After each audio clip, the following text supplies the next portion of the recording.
Everybody likes the circus. Clowns, elephants, trained horses, peanuts. Everybody likes the circus. Acrobats, tightrope walkers, camels, band music. Suppose you had a choice of going to the circus or painting a picture. Which would you choose? You'd choose the circus. Everybody likes the circus.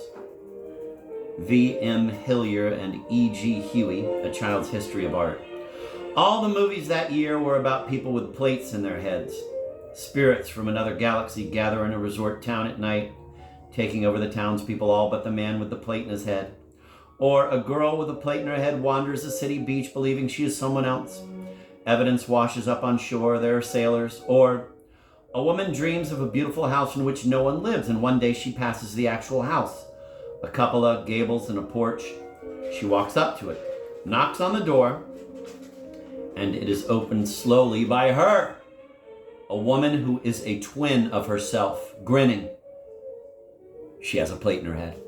Life seemed to have become like that. It had burst out of itself like a bug. In February, a thaw gave the city the weepy ooze of a wound. There were many colds, people coughing in the subways, the sidewalks foamed to a cheese of spit, and the stoops, doorways, bus shelters were hedged with rosies.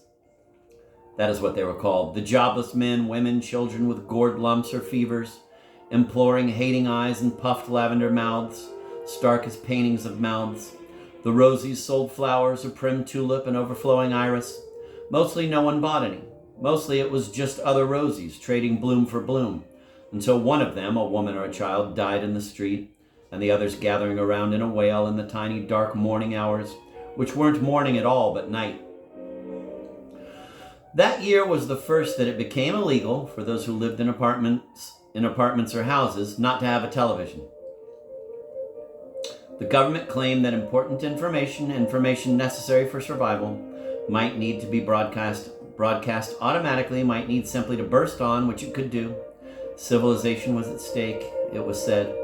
Already at the stake, said others, who had come to suspect that they were being spied on, controlled, that what they thought when they were little, that the people on the television could also see you, now was true. You were supposed to leave it plugged in at all times, the plastic antenna raised in a V, for victory or peace, no one could say. Mamie lost sleep. She began to distrust things, even her own words. Too much had moved in. Objects implanted in your body, fillings, earrings, contraceptives, like satellite dishes, could be picking up messages, substituting their words for yours, feeding your lines. You never knew. Open your mouth, it might betray you with lies, with lackadays, with moods and speak not your own. The things you were saying might be old radio programs bounced off the foil of your molars, or taxi calls fielded by the muscly glove of your ear. What you described as real might be only a picture, something from Life magazine you were forced to live out, after the photography, an imitation. Whole bodies perhaps could be ventriloquized, approximated. You could sit on the lap of a thing and just move your lips. You could become afraid. You could become afraid someone was making you afraid. A new fear, like a gourmet's, a paranoid's paranoia. This was not the future. This was what was with you now in the house. Mamie lived in a converted beauty parlor storefront, a tin ceiling, a stench of turpentine, and extra sinks. At night, her husband, a struggling painter, moody and beer-breathed, lay sleeping next to her, curled against her, an indifferent whistle in his nose. She closed her eyes. What all to love in the world, went a prayer from her childhood. What all to love? The lumber of his bones piled close. The radiator racked and spitting, heat flapping like birds up the pipes. She remained awake. On nights when she did sleep, her dreams were about the end of life. They involved getting somewhere, getting to the place where she was supposed to die, where it was okay. She was always in a group, like a fire drill or a class trip. Can we die here? Are we there yet? Which way can it possibly be?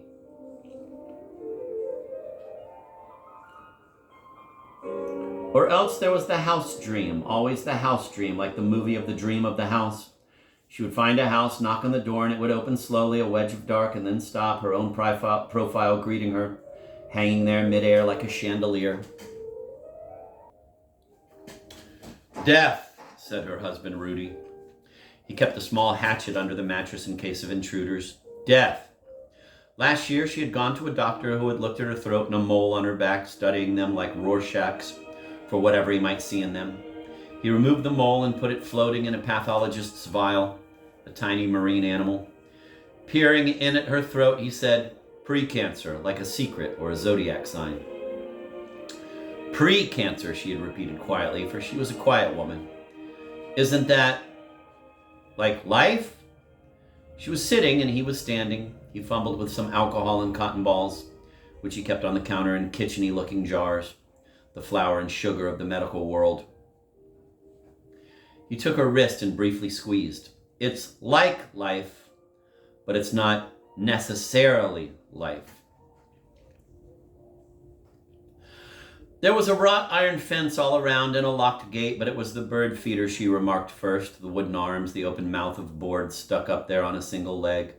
It was nearing Valentine's Day, an angry slosh of a morning, and she was on her way to a realtor, a different one this time, not far from the 4th and Smith stop of the F train.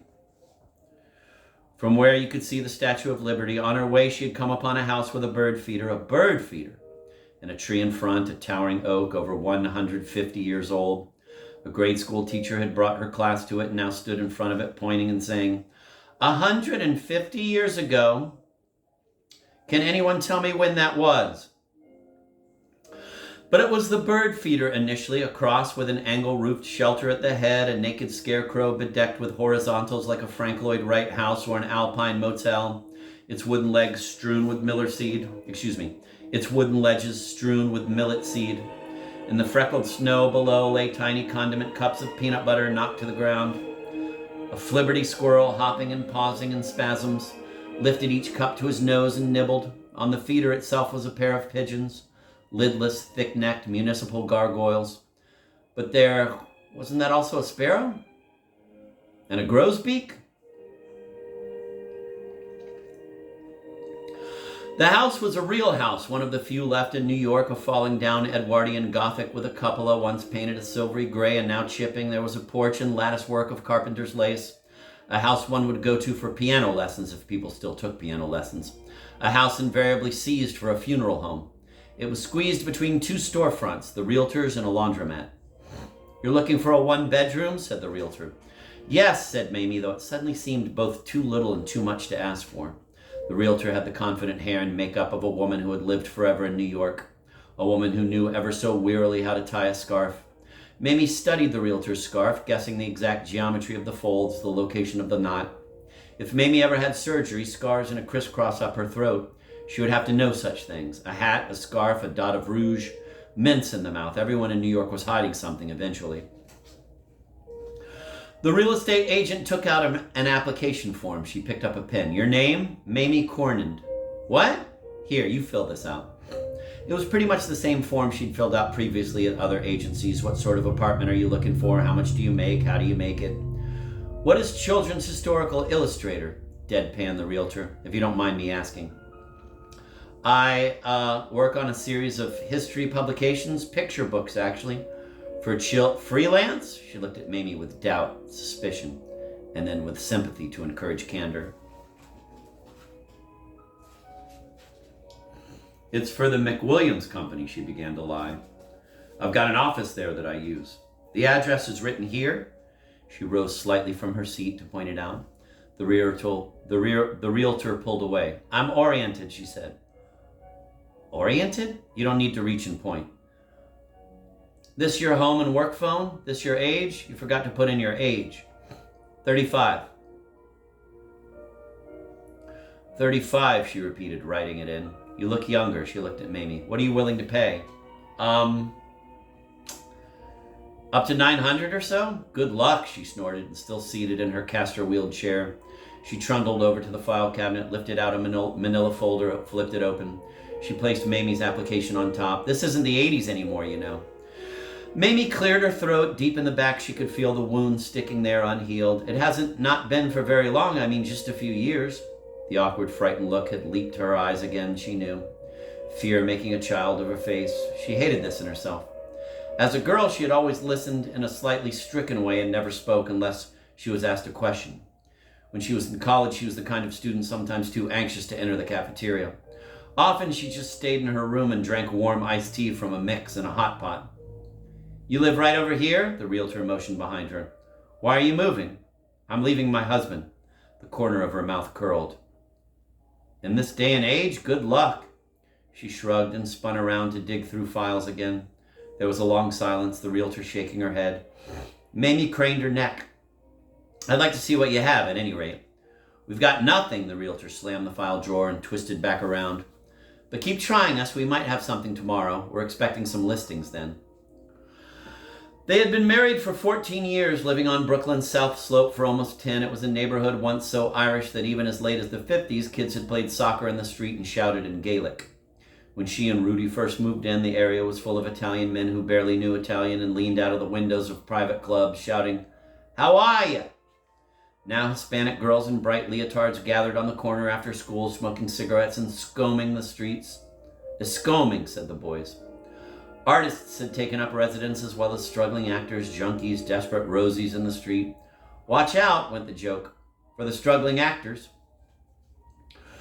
Mamie and Rudy's former beauty parlor now had a padlocked door and boarded front windows. Inside remained the original lavender walls, the gold metallic trim. They had built a loft at one end of the place, and at the other were bookcases, easels, canvases, and a drawing table. Stacked against the wall by the door were Rudy's huge paintings of snarling dogs and Virgin Marys. He had a series of each and hoped, before he died, before I shoot myself in the head on my 40th birthday, to have a gallery. Until then, he painted apartments or borrowed money from Mamie. He was responsible for only one bill, utilities, and on several occasions had to rush out to intercept Con Ed men arriving with helmets and boots to disconnect the electricity. "Never a dull moment," Rudy would say, thrusting cash into their hands. Once he had tried to pay the bill with 2 small still lifes. "You don't think about the real world, Rudy. There's a real world out there." There was in him, she felt, only a fine line between insanity and charm. "A real world about to explode. You don't think I worry about the world exploding?" His expression darkened. "You don't think I get tears in my eyes every fucking day thinking about those Rembrandts at the Met and what's going to happen to them when it does? Rudy, I went to a realtor today." Probably in their marriage she had been too dreamy and inconsistent. For love to last, you had to have illusions or have no illusions at all, but you had to stick to one or the other. It was the switching back and forth that endangered things. "Again?" Rudy sighed, ironic but hurt. Once love had seemed like magic, now it seemed like trick. She had to learn the sleight of hand, the snarling dog, the Hail Marys and hoops of it. Through all the muck of themselves, the times they had unobligated each other, the anger, the permitted absences, the loneliness grown dangerous, she had always returned to him. He'd had faith in that, abracadabra, but eventually the deadliness set in again. Could you live in the dead excellence of a thing, the stupid mortar of a body, the stubborn husk love had crawled from? Yes, he thought. The television flashed on automatically, one of the government ads, pretty couples testifying to their undying devotion, undying bodies. "We are the undying," they said, and they cuddled their children, who had freckles that bled together on their cheeks and toys with glassy button eyes. "Undying," the commercial said. "Be undying." "I can't bear it," Mamie said. "I can't bear the brother and sister of us. I can't bear the mother and son of us. I can't bear the undying commercials. I can't bear washing my hair in dishwashing liquid or doing the dishes in cheap shampoo because we're too broke or disorganized or depressed to have both at the same time." Always they'd made do. For toilet paper, they used holiday imprinted napkins, cocktail napkins with poinsettias on them. A big box of them with a tray had been sent to Rudy by mistake. For towels, they used bath mats. For bath mats, more poinsettia napkins. They bought discount soaps with sayings on the label like, "Be gentle and you need not be strong." "We're camping out here, Rudy. This is camping." She tried to appeal to something he would understand. "My work, it's affecting my work. Look at this." And she went over to a small drawing table and held up her half-finished sketch of Squanto planting corn. She'd been attempting a nuclear metaphor. White man learning to plant things in the ground which would later burst forth.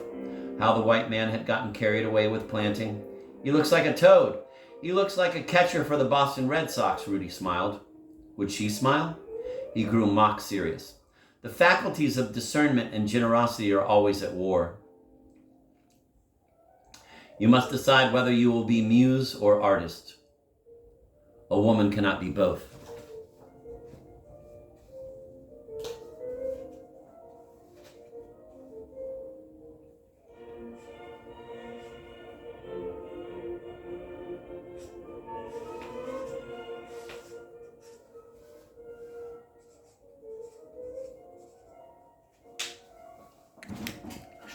stop. I can't believe you, she said, staring accusingly around their apartment. This is not life. This is something else. And the whole ill-lit place stared back at her, hurt. A ditzy old beauty parlor flunking someone else's math.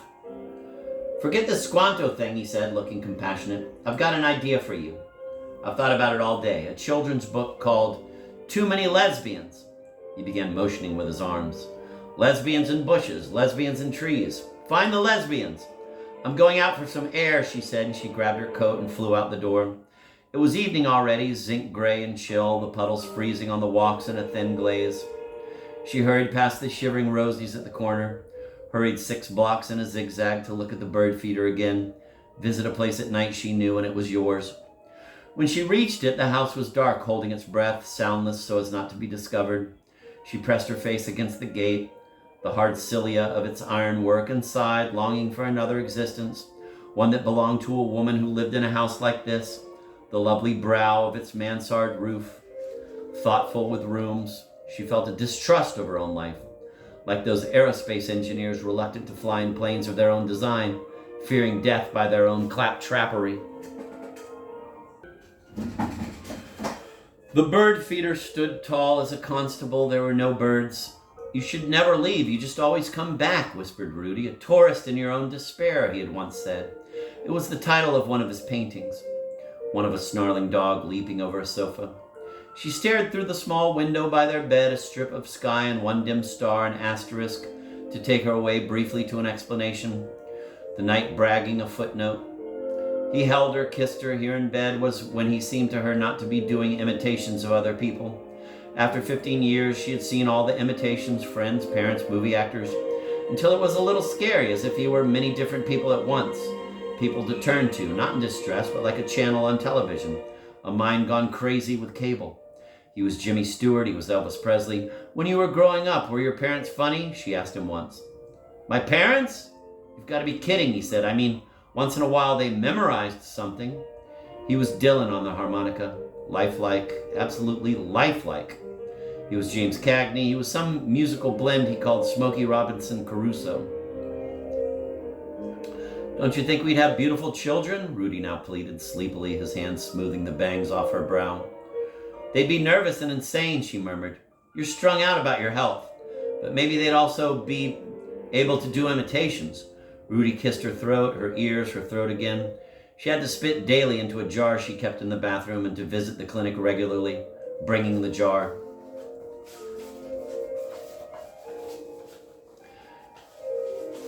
You think we don't love each other anymore? He said. He was capable of tenderness, though sometimes he was rough, pressing himself upon her with a force that startled her, wanting to make love and kissing her meanly against the wall. Come on, come on. Those paintings had grown more violent, feverish swirls of men in business suits sodomizing animals. This is my statement about yuppies, okay? Though in coffee shops he often lorded over her spells of sorrowful boredom by looking disgusted while she blinked soggily into her lunch. Here without his clothes on, with her face open to him, he could be a tender husband. You think that, but it's not true. Years ago she had come to know his little lies, harmless for the most part and born of vanity and doubts, and sometimes fueled merely by a desire to hide from things whose truth took too much effort to figure out.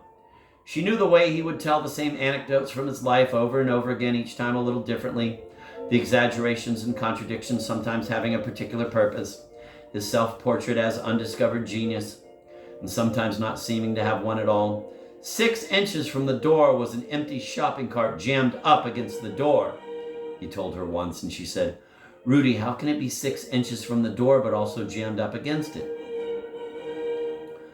It was full of newspapers and tin cans, stuff like that, I don't know. She couldn't even say when the love between them had begun to sicken, how long it had been gasping drearily over its own grave of rage and obligation. They had spent over 1/3 of their lives together, 1/3, like sleep. He was the only man who had ever, even once, claimed to find her beautiful. And he had stuck with her, loved her, even when she was 20 and in terrified thrall to sex. Not daring to move out of politeness, or was it timidity? He had helped her. Later, she learned to crave the drugged heart of sex. The drugs at the core of it. All the necessary kissing and fussing seemed only that. Necessary to get to the drugs. But it had all been with Rudy, always with him. Now we are truly in cahoots, she exulted, the day they were married at the county clerk's.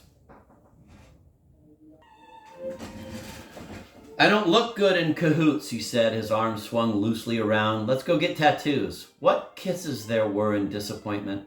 Sorrow fueled them, pushed them to a place. The city writhed, and the world shut down all around. Rudy gave pouting mouths to his Virgin Marys, popped open cans of beer, watched old movies on TV. You are happy until you say you are happy, then you are no longer happy. Bonnard, the great painter of happiness, articulating itself to death. Maybe she'd thought life would provide her with something more lasting, more flattering than sexual love, but it never had, not really. For a while, she'd felt like one of the girls on the street corner, a world of leotards and drugs you hungered for and got too fast. Don't you think we have a very special love? Asked Rudy, but she wasn't believing in special love. Even when everyone was being practical, she believed, like a yearning for wind in the winter, in only one kind of love, the kind in art. Where you die for it. She had read too many books, said Rudy. Victorian novels where the children spoke in the subjunctive. You take too much to heart, he wrote her once, when she was away, living in Boston with an aging aunt and a sketch pad. I would never die for you, she said softly. Sure you would, said Rudy. He sighed, lay back. Do you want a glass of water? I'll get down and get it. At times her marriage seemed like a saint, guillotined and still walking for miles through the city, carrying its head. She often thought of the whole apartment going up in flames. What would she take with her? What few things would she grab for her new life? The thought exhilarated her. You take too much to heart. In the house dream, she walks in past the gate and the bird feeder and knocks on the door. It opens slowly and she steps in and around until it is she herself who is opening it from the other side, wondering who was knocked. Death, said Rudy again. Death by nuclear holocaust. Everyone's having those dreams except for me. I'm having these completely embarrassing nightmares about bad haircuts and not knowing anyone at a party.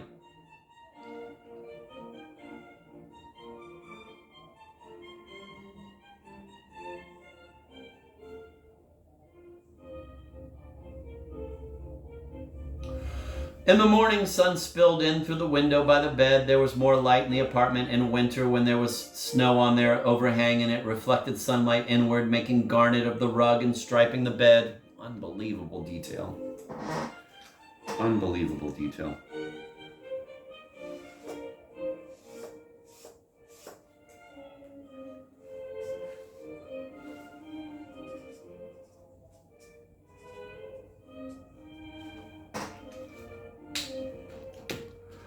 In the morning, sun spilled in through the window by the bed. There was more light in the apartment. In winter, when there was snow on their overhang and it reflected sunlight inward, making garnet of the rug and striping the bed. The stray tomcat they had befriended, taken in and fed, lounged on the sill. They called him Food Man or Bill of the Baskervilles, and occasionally Rudy was kind to him, lifting the cat up high so that it could check out the bookcases, sniff the ceiling, which it liked to do. Mamie put birdseed out in the snow to attract pigeons, who would amuse the cat through the glass when he was inside. Cat TV.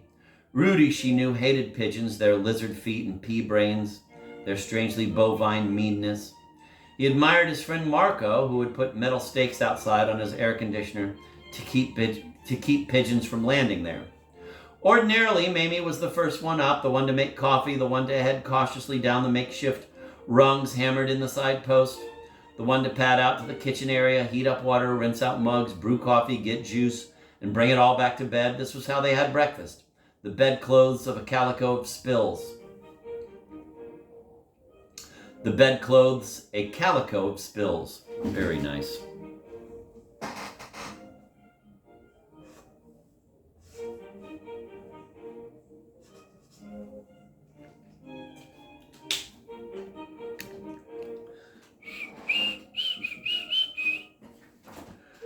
This was how they had breakfast. The bedclothes, a calico of spills. But today, as on the other days, he feared she would leave him.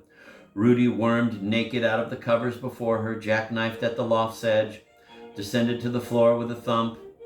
Mamie watched his body, lanky, big-eared, his back, his arms, his hips. No one ever talked about a man's hips. The hard twin saddles of them. He put on a pair of boxer shorts. I like these underwear, he said. They make me feel like David Nevin